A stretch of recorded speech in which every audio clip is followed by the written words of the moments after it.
but I was able to actually overcome eating disorder like behavior through ballet. It was really weird because like when I started, so I took a year to train specifically in ballet and technique. And when I started, I still had that disordered behavior. But when I was finished that year, I realized I was like able to kind of overcome it.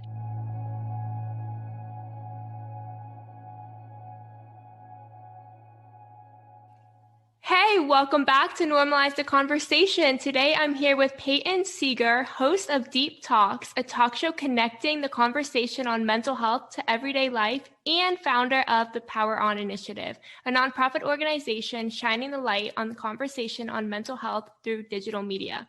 To learn more about the Power On Initiative, go to www.thepoweroninitiative.com. Peyton, thank you so much for joining me today. How are you really? Oh my goodness, thank you so much for having me. I'm okay, I'm tired. I'm going back and forth between where I go to school and home, which is Toronto. And so I'm like tired, but I just came back up here yesterday. But we're good. I love it. It's so exhausting going back and forth, right? I spent the last year going back and forth constantly, and I was just exhausted 24/7. Yeah, I didn't realize how much it actually affects me until like now. But it's also like the emotions that are like part of it, because it's like I get comfortable at home, but I need my space, and I'm like excited to come back here. Then once I'm here, I don't want to go back home, and it's like, oh, it's an emotional roller coaster. It is. And then post-secondary school is just one big emotional roller coaster. Right. So tell me a little bit more about Power On Initiative and how you got started, because you have this amazing Pain to Purpose story, and you started this actually in high school. So let's talk about it. Yeah. So it's literally Pain to Purpose, our queen, of course. So yeah, it started in high school. But basically I was born with mental illness. I was born with anxiety, and possibly depression. I'm still not sure. It was probably anxiety, and then it like built off from that. But so I've entered the psychiatric system in Canada when I was 7 years old. And like, I remember being 10 years old and having to hide the fact that I was going to therapy. And it didn't really make sense to me, because it was like when people go to the doctor, they come back, they can say, oh, I'm going to the doctor. Why can't I say, oh, I'm going to see a therapist? Like, what was so wrong with that? And then I was really inspired by We Day. That was really cool before it was all corrupt. Oof. But I thought it was so cool how you could just like put on how like they did this huge show thing for giving back to just like paying it forward. And I immediately thought, I was like, that's so cool. Like, I want to do that. And I thought it was so cool. And immediately I thought, like, what needs that kind of attention? And already at 13, I was 13 years old, and I was like, mental health literally needs that. Like it needs it desperately. And so the first thing I did was I looked at the mental health awareness ribbon. I think we did this last time. My favorite color has always been green. The wall, and I have a fidget cube that's green too. And I looked at the mental health awareness ribbon, and it was bright ass green, and I was like, oh my god, like what the heck? I was like, okay, so it's like kind of set, I guess. Like, I just kind of like looked up, I was like, and then I didn't actually find my voice as a mental health advocate until I was 15. I started proposing a mental health assembly to my school, and it took 3 years, which is 3 years longer than it should have taken, in my opinion. And then, yeah, so I've always wanted to have my own organization. And so I started taking those steps in high school, kind of like to test run it and to see what it would be like, kind of. And so having that practice really helped me. Yes. So after okay, well, it kind of happened in high school, but also in post-secondary when I wasn't in high school. I was in situations that just made me really not want to work for anyone. I've always wanted to work for myself, but this is kind of just like a push into it, which is good. I guess I needed it, but the way it unfolded, I could have done without. Yeah, okay, so now I'm working for myself, which is, it's really weird because it's like, especially being a not-for-profit, so I'm working for myself, and it's kind of weird, especially being like a student, but it's something that when I was in those dark spaces, and when I was kind of in that like really dark headspace, like just like no way, like you can't see the other side, I remember like wanting like someplace to look and someplace to go to that would have been safe and comfortable and something comedic, lighthearted, and there wasn't really anything there. So I took it upon myself, and that's what Power On is for, and the Power On initiative, and Deep Talks, the Deep Talk show. That's all. It's part of Power On, so, but it's all about shining a light on mental health and in a different way than it has been before. So not like too serious, more lighthearted, and making the conversation easier to talk about. I absolutely love that, because I felt that same struggle, right? Is that you're looking for some place to fit in, but your life feels so serious all the time when it comes to mental illness. You don't want to sit there and listen to people tell you what it's like constantly in such a negative, like down way. You get it. You've been there. I hate when people tell me what it's like, because it's like, you don't know. Everybody experiences it. One, everybody experiences it differently, and two, like, you don't know how I'm experiencing it. Like, you cannot tell me what I'm feeling. Exactly. And it's so frustrating. So frustrating. And you need a space where you can listen to people's stories and laugh and feel okay and feel kind of good about it. Like, oh, I've been there too. Or, oh my God, I'm glad that didn't happen to me. Or, oh my goodness, there's so many different feelings and emotions you can experience, but it's nice to experience the good ones and it not to just be so draining. And that's what I found mental health to be with everyone else, was so draining.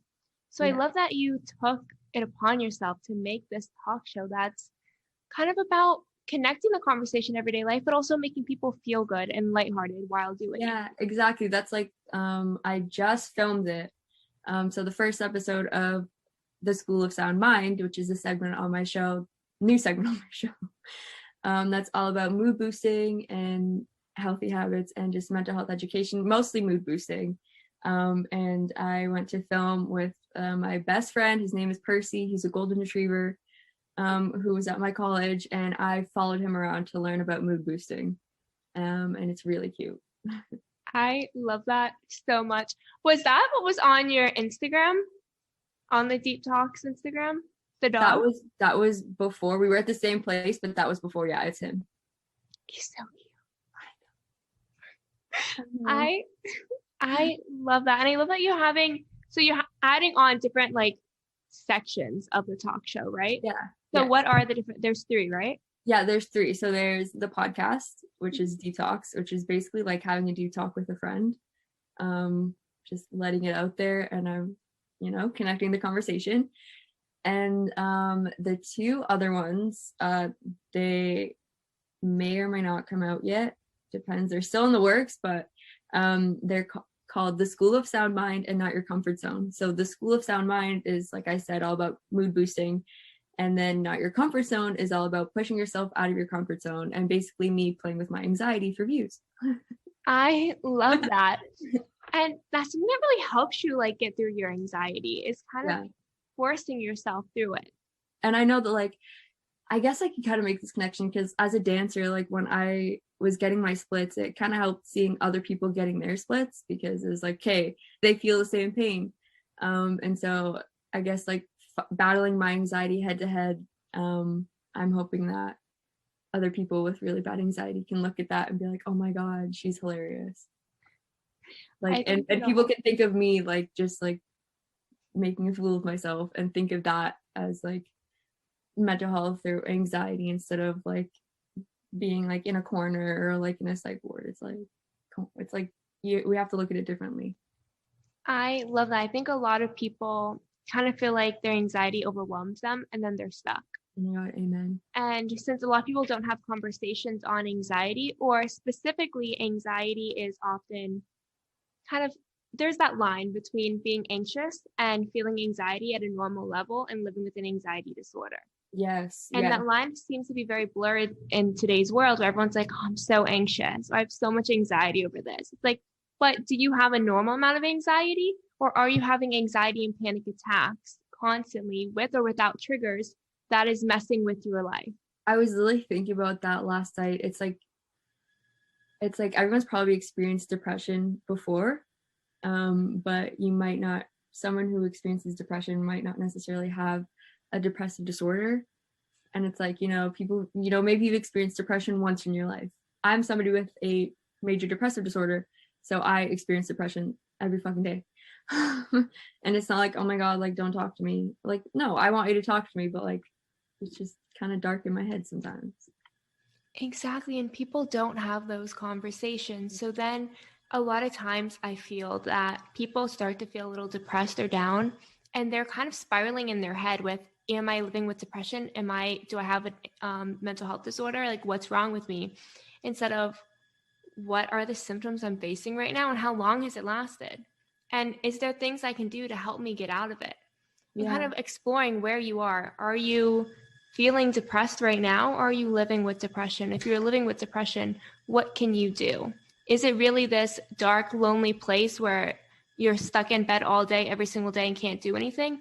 Or does that happen sometimes? And sometimes you're up and you're happy and you're upbeat. Is it a mix of both? What is it? But people don't want to have those conversations. So there's that blurred line between mental illness and a symptom or feeling of it. Yeah. Exactly. Exactly. And that's what I love about what you're doing with out of your comfort zone, is forcing people to kind of understand that whether you're living with an anxiety disorder or you're just facing anxiety, you can get through it. Yeah. But you're also kind of sharing the difference, which is really important. Yeah. I mean, one big thing that I just got over with like anxiety was the COVID, the needle. I know that in the States that because you told me that you guys got them like way earlier, but like I just got my second dose. How many days ago? Hasn't even been a week yet, but I was so scared, especially the first time, like the first dose. I went in and I was shaking I was shaking both times. Well, I was like a chihuahua. But like the first time they just looked at me and they were like, yeah, she's going into that room. So like I was separated from everyone. But even separated from everyone, lying down on like a cot, I still almost passed out. And it was like, needles already freaked me out, but the fact that it was the COVID needle, it was like, my anxiety was just like, bye. No, we can't do this. So but I did. You did it. But Twice. What was it like afterwards? Did you use anything to kind of help you cope through it? Yeah, okay. So what I realized is like I did feel sick after the like just like a tiny bit, just like icky both times after the needle, but it actually made my anxiety worse. Like even if like I'm like the slightest bit not okay, my anxiety just skyrockets. And so having the needle made my anxiety skyrocket. The first time it was because it was in me and I didn't know how it was going to react, and it was the COVID needle, and I was hearing so many controversial things. So my anxiety was just going, oh my God, it's in me. Oh my God, it's in me. Oh my God, it's in me. Oh my God, oh my God, oh my God. And then once I lived, then things were kind of okay. But the second time they were really, really smart because they actually got me to do the splits, to get up and show them the splits. After I got my needle, which like I didn't feel anything like yet. And it was like, it got me like my brain distracted, and they got me distracted so that I wasn't thinking about the needle and it being like in my body and in my blood, and instead I was thinking about, oh my God, I'm doing the splits, look. That's such an amazing tool that I think doctors and nurses use, is distracting you, because sometimes things are really causing high anxiety. They feel overwhelming, and it's because you're inside your head and you're thinking constantly, and you're overthinking and you're overthinking. And when you have something that distracts your mind, even for a second, it can help relieve so much tension. I recently got blood work done, and the nurse sang a Disney song to me. I think it was Part of Your World. Aww. Right? And I'm like you. I have a giant fear of needles. If my parents can't come hold my hand, I cry, and they weren't able to go with me. And she sang to me, and for the first time I was like, okay, I was fine. Sometimes we need that distraction to get out That's of like our my The second dose, my nurse held my hand. Oh. But even so, like in it was Toronto Public Health and then York Region Public Health for anybody listening from Canada or Ontario. I was being somebody who's that anxious, and I'm especially like hard in medical situations because of my anxiety. I'm like, I don't even know what to say. Like, it was so great seeing the nurses and the way that they handled me, because I'm especially hard, like I said, and they did an incredible job. They were able to calm me down, and they made me smile and laugh every time, and they were doing everything that they could to make me comfortable, and that was like, I couldn't have asked for anything more, especially in that situation. So good on them. I love that. And I'm so happy that you were able to find people out there to be that supportive, lighthearted thing that you needed. And like, that's what we need in mental health. And that's what you're bringing to mental health, is that lighthearted energy that makes it okay. That just makes it okay, because sometimes it really isn't okay and it doesn't feel like it's okay. But when you laugh, even if it's for a second, everything can feel okay. Yeah, and absolutely. we need that. Laughter is the best medicine. I've always believed that. I completely agree. So back to Power On. Yeah. What are some of the initiatives that you are running with it? Okay, well, the first one, obviously, we just talked about, is the Deep Talk Show, which is all about connecting the conversation on mental health to everyday life. It's based on YouTube, but it's also a podcast, like we just talked about. I'm doing Dance Out Depression. Oh, what the heck? What is that? So it's like me, but it is definitely inspired by Power On. It's like me, but it is definitely inspired by Power On. It's just I do TikTok dances. I try to do them like as much as I can. And I do TikTok dances with the hashtag Dance Out Depression to dance out depression, because I have depression, and I know that. And this actually works with panic attacks, or anxiety attacks. If I'm in like a rut, I'll dance, and it usually helps. So I wanted to see, hopefully people can see me doing that, and then that can make them feel better, but they can also do them as well, and that can also make them feel better. Scientifically, that's supposed to make you feel better. It does, because exercise releases endorphins. Endorphins make you happy. But I love that so much, because there's a lot of healing through movement.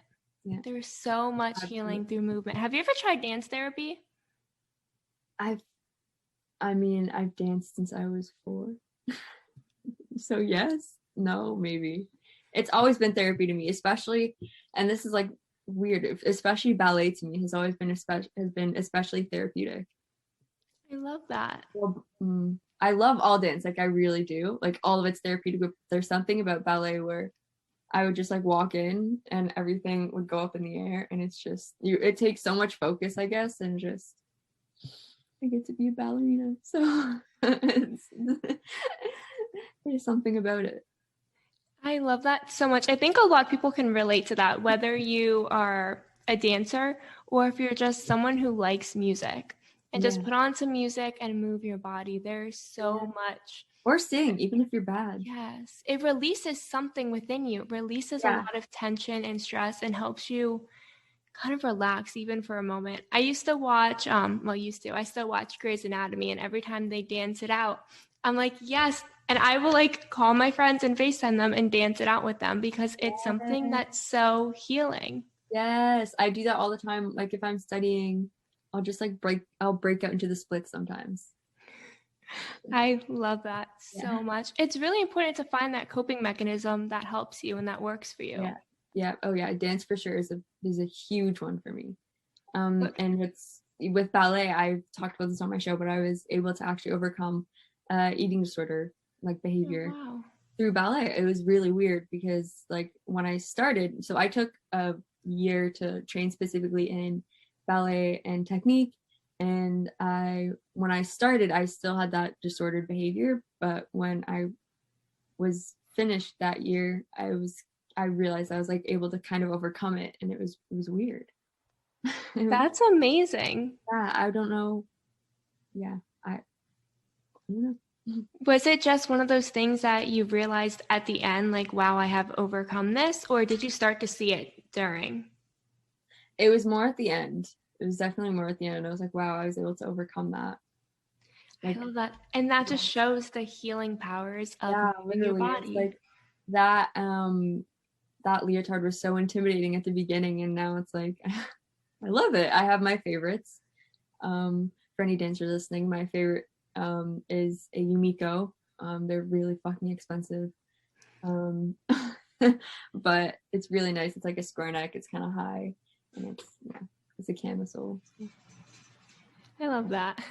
So what are some other coping mechanisms that you use? I like to draw too, or I like to doodle and color. And like anything in the arts really. Dancing for sure, acting, singing. I can sing, but I'm too nervous to do it in front of people. I'm working on it. And TikTok. Those are really great coping mechanisms. Number one, I think one of your out of your comfort zone episodes should be you singing. Throwing that out there. That's a really good one. I know. I know. That's going to happen. I'm putting it out there. I know it's going to happen, but I'm not ready. Okay, I'll do it for my Zadie. I'll do it for my Bobby and my Zadie. They love to hear me sing. But it's so amazing to have coping mechanisms that are artistic because it really helps you express yourself in different ways. I think one of the hardest things when it comes to mental health is not knowing how to advocate for yourself, how to explain what you're feeling. Sometimes you don't know what you're feeling, but you can express it through art, through music, through dancing, through movement. Exactly. Sometimes you just need another outlet of expression, and it helps release a lot. So how did you learn which coping mechanisms worked for you? Was it a lot of trial and error? Did you just know? I feel like, well, see, I've been in therapy for more than half of my life. So it's kind of like a lot of things were kind of like handed to me and kind of like shown to me. But there were also things like just knowing me and who I am that I kind of knew.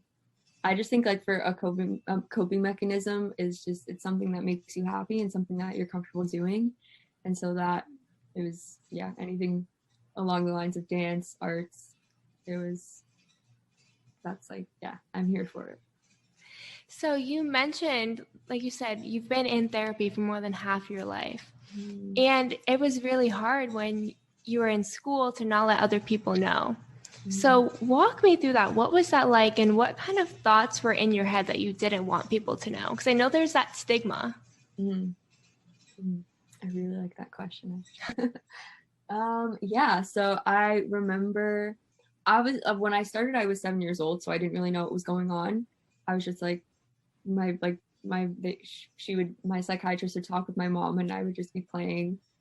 She's probably observing me playing. I remember learning about that in class and be like, oh my God, she was doing that to me. What? She was observing me, that bitch. No, I'm kidding. But I remember being like 10, so in grade 5, I think. And I remember just like, I was like fed up. I don't understand why. Like, I think I probably got called out of class, and everyone always says, ooh, where are you going? Like, why's your mom here? And I would just say I was going to see the dentist. It actually checked out because I had really jacked up teeth. It like worked out. But I was hiding it because I wasn't going to the dentist. I was actually going to therapy. And it's like, I was conflicted about having to hide that. Even as a kid, I just thought that was like kind of sus.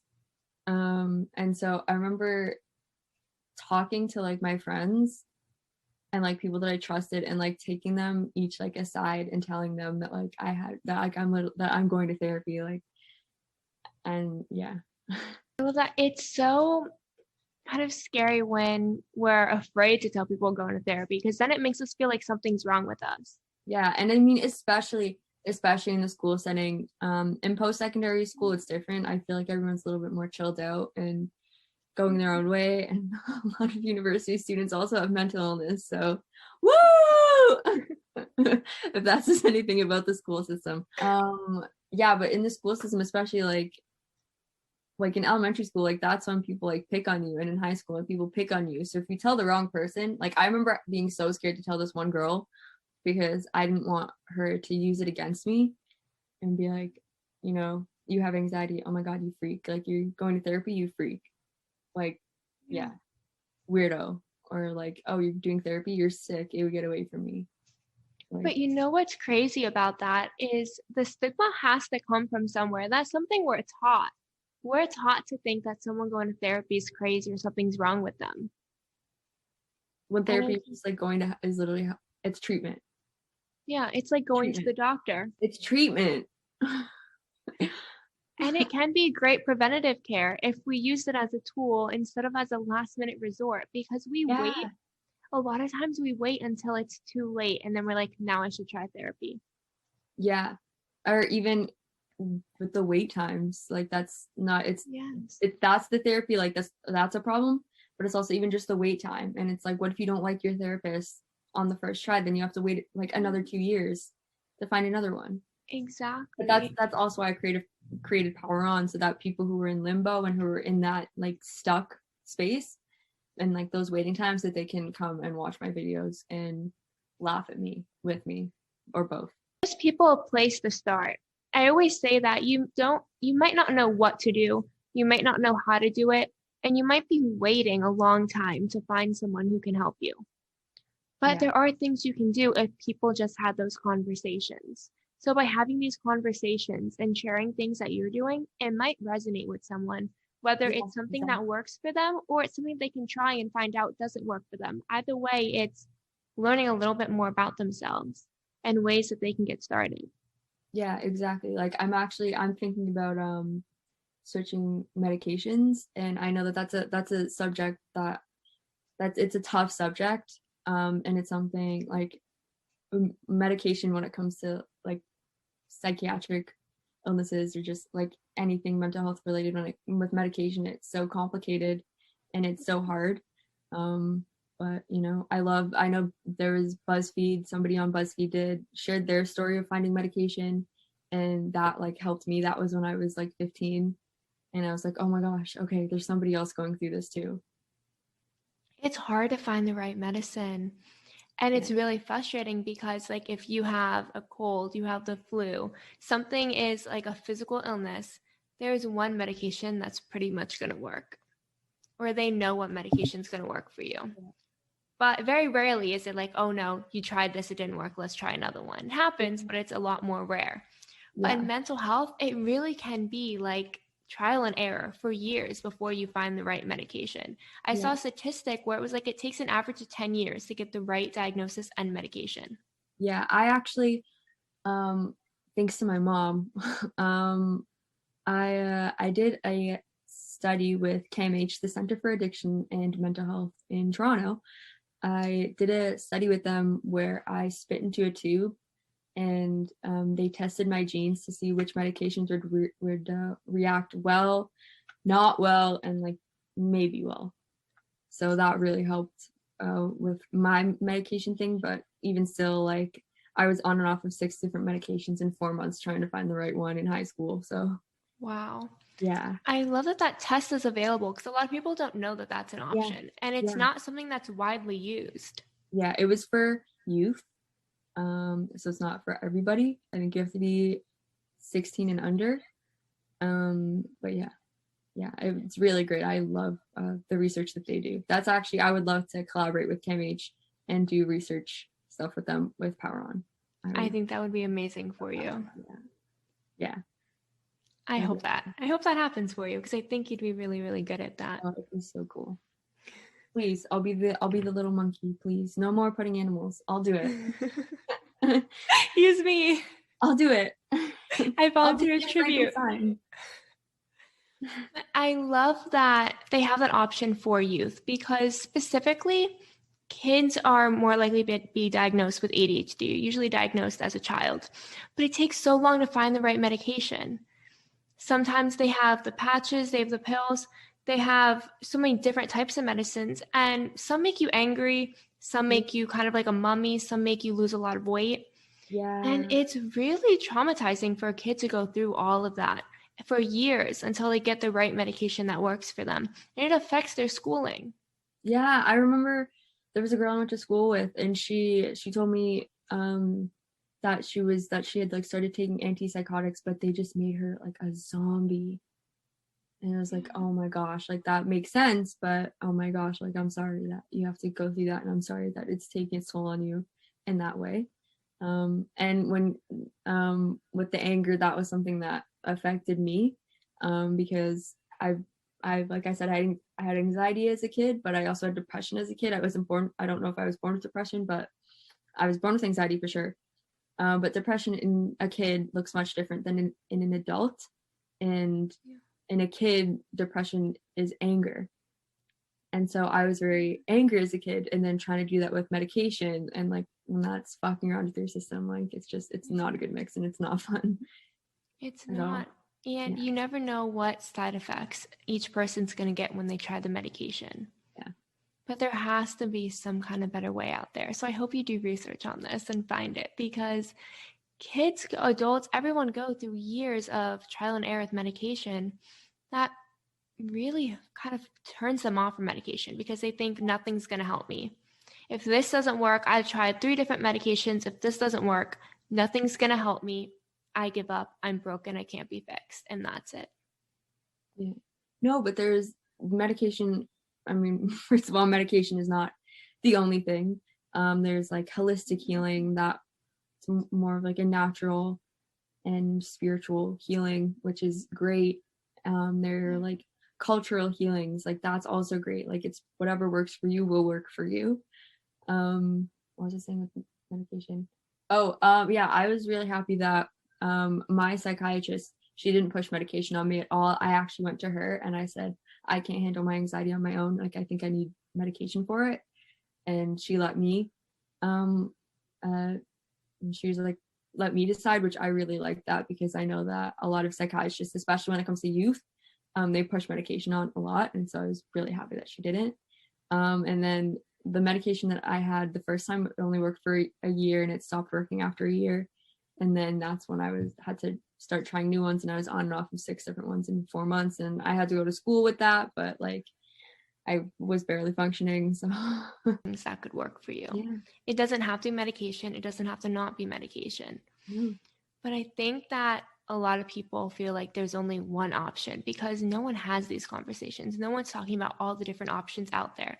I always tell people, go get your vitamin levels and hormone levels checked first. Absolutely. That's what the School of Sound Mind is. It's mood boosting, and it's teaching you how to take care of your mental health.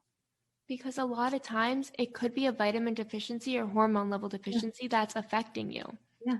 And going straight to medication that alters your brain chemicals might not be the right step. It might be, but it might not be. Yeah. And it doesn't just alter your brain, like it alters other parts of your body. Yeah, and it could be something that you have to do lifelong. So it's very important to get a whole picture. A lot of times when it comes to mental health, we don't get a full picture. When you go and you break your arm, you go and get an x-ray. They look at your arm. No one looks at your brain. I was reading about this in the End of Mental Illness. And if we aren't looking at people's brains, we're not getting a whole idea of what environmental factors are influencing them, social factors, biological factors, and we just go straight to a guess diagnosis and then a guess medication or treatment plan. We're not giving them a real chance. We're not giving them a real fighting chance because we're just assuming and then throwing you into trial and error, and that's it. And we're not looking at anything that can be impacting you. And sometimes it's something small that you don't realize that is affecting your mental health, because your mental health is connected to everything around you. What you put in your body, on your body, and around your body affect you. See, here's what I think about it. Like mental health, brain, your brain is like the most important organ in your body. Like your heart comes second, because without your brain, your heart wouldn't be beating.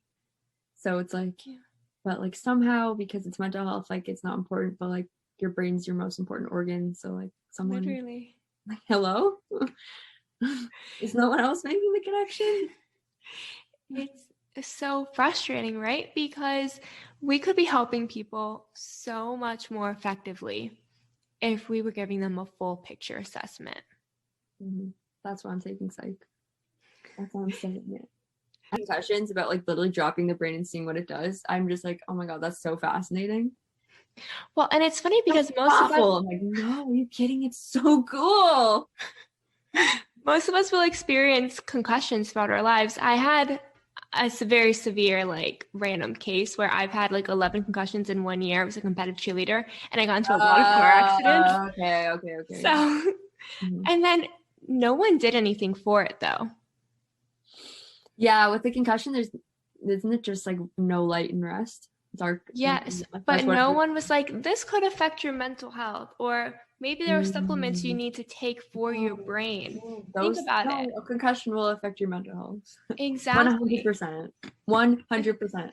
And there has to be some kind of supplements or environmental factors that you need to change around you for the best healing for your brain. Your brain still needs to heal when it falls, when it hits something, I don't know how to explain it. It hits your forehead and you're in the back of your head at the same time. Yeah, it needs to rest. Yeah.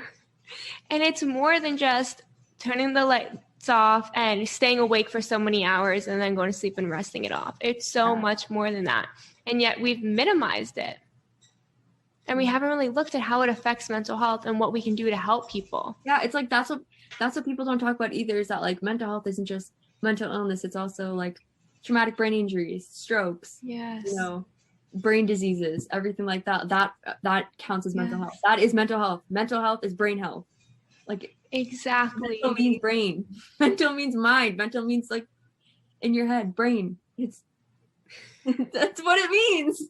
Exactly. And there's so many physical things that can attribute to your mental health. Literally, there's so many physical things. There's the biopsychosocial hemisphere. So that there's the biopsychosocial sphere. So that's like basically like affecting you and your brain. So it's there's biology, there's the biological factors, there's the psychological factors, and then there's the social factors. That's attributing to you, your behavior, and your mental health. But it's so crazy how we know that. We know what factors are out there that attribute to mental health. And yet doctors and the medical community within mental health are not looking at it that way. It's not even that. It's also like politicians in government, because they're the ones who get the money from. Exactly. We need to increase funding towards mental health research and towards mental health treatment. We need to make it accessible for all without excessive wait times. If someone is suicidal, you can't tell them to wait 9 months to get help. Like, there's no words to explain how broken that system is. You're gonna die. I have a friend who attempted to take his life, and he went to the hospital and they actually didn't keep him overnight. They were like, sorry, we don't have enough beds, you have to go home. Wow. I was furious. I was so mad. I was ready to like go down to that hospital and be like, listen, that like he literally just tried to kill himself. Like, you're not going to admit him.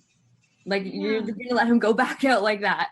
Systems that are set up to be able to help us, like psych wards and behavioral health facilities, are also working against us by not having enough beds, by having too many people and not enough staff to provide enough support and resources, not having enough funding for the actual resources that people need. And in psych wards, it's not like making it a place of recovery, not a place of like punishment. Exactly. It's kind of like you're locked in a prison in a way.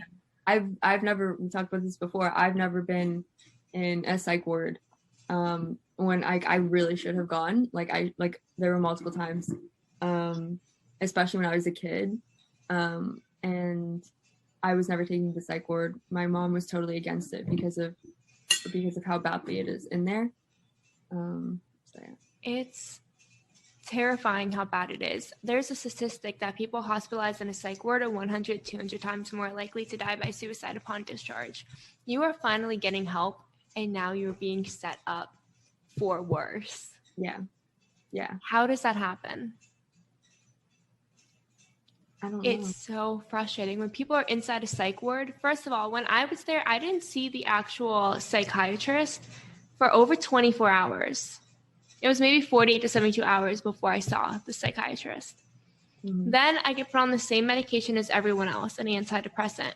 Yeah. I live with bipolar disorder. Didn't know that at the time. But if you give someone who lives with bipolar disorder an antidepressant, they will most likely go into a manic episode, which I did. So now I was sitting there thinking that I'm crazy and something's completely wrong with me and medication doesn't work, therapy's not working, nothing's working, I'm all alone, I don't deserve to be here. And I'm running that through my head every single day because that's kind of the story that I was handed by being given the wrong medication, wrong diagnosis and treatment plan, and then being told, good luck, you're on your own. Yeah. But if you were telling me I'm on my own and giving me all the wrong information to figure out how to get help, that's like teaching a kid a math problem in school and giving them all the wrong formulas and then making them take that state test to get the school accredited or whatever it's called. I went to private school, so I don't know what it's called. But, and then giving them all the wrong information so that they fail. You're setting people up for failure. Yeah. And we can't do that. If you wouldn't do that in the school system, when it comes to getting your accreditation, you shouldn't be doing it for children and their mental health.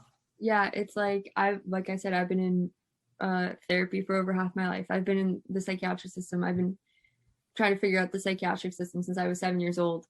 And like I'm turning 21 now and I've still fallen through the cracks multiple times. But I've still come out the other side, and that's like luckier, and I'm luckier than other people because I've been able to come out of the cracks, but there are a lot of people who don't. I think that by you being able to come out of the cracks and to have so much passion inside of you to make a difference and show people that it's not always a story of loss, of giving up, of not being enough. There's also the story and the narrative where you keep going, you keep trying, and despite all odds that are thrown at you, you are able to overcome it and use it to help. Power on. Power on. Love it. Power on. That is you. And I'm just so completely amazed by you and so lucky that I've had the opportunity to connect with you. Oh, well, I love what you do. I love the Inspiring My Generation. I think this conversation, especially about suicide, is so, so important. When I did the assembly in grade 12 and I finally got it, there was a section, like I put in a section to talk about suicide because it needs to be talked about. And I knew that. But apparently there was somebody within the board, and this was like a big school board, like it wasn't even at our school, but it was somebody within the board who had passed by suicide. And then this was like 2 days before the assembly, and then then the principal or whoever came up to us and was like, yeah, you can't have suicide in here anymore, like you can't talk about it. I was like, are you kidding me? Like this person literally just died because of this reason, and we're gonna not talk about it. That's the problem. It's That's this the culture problem. of silence where we don't want to talk. That's the problem. There's so many people out there who are feeling alone, who feel like they're not enough, like they shouldn't be here. And by forcing a culture of silence, you're letting people sit with those thoughts every day, thinking they're the only ones. Yeah, I remember after the assembly, we ran two throughout the day, and I remember at both times having people coming up to me and saying thank you, like I really needed this. And I'm like, I was a 17-year-old high school student. Like it took a 17-year-old high school student to do that, not somebody within the school. Like y'all aren't focusing on anything else. It took me. I did that. I did it because I knew something was wrong, not you, because you couldn't figure it out on your own, which to me, that just pisses me off even more. And I'm like, what the fuck are you doing? Like you're in a high school, like you are like children. Like I think adolescents are actually more vulnerable than children. Physically, maybe not, but mentally, absolutely. Your hormones are going absolutely nuts. Yes. And like they're so like you're vulnerable, and like just like high schools are doing nothing. Like you're literally doing nothing, and you're silencing them. Exactly. And not only are your hormones going crazy, there's so much stress and pressure on you. Your school is telling you need to go to college, you need to get a degree, you need to know what you want to do and what you want to study, and you need to do well enough to get into a top school. But there's all this financial pressure, so now you need to do well enough to get a scholarship so that you can afford to go. Job. You need references. Yeah, we're putting so much pressure on these kids, and we're not giving them any coping tools. We're not giving them any support that they need. We're making them feel like they're alone. Yeah. They're going through this alone, and that you don't deserve to be here because no one's talking about why you deserve to be here. Yeah, I know. It's heartbreaking. It is, but now we're here and we're making a difference and we're telling you that you need to be here. Exactly. Peyton, thank you so much for joining me today. Goodness, thank you for having me. I hope I can be back soon.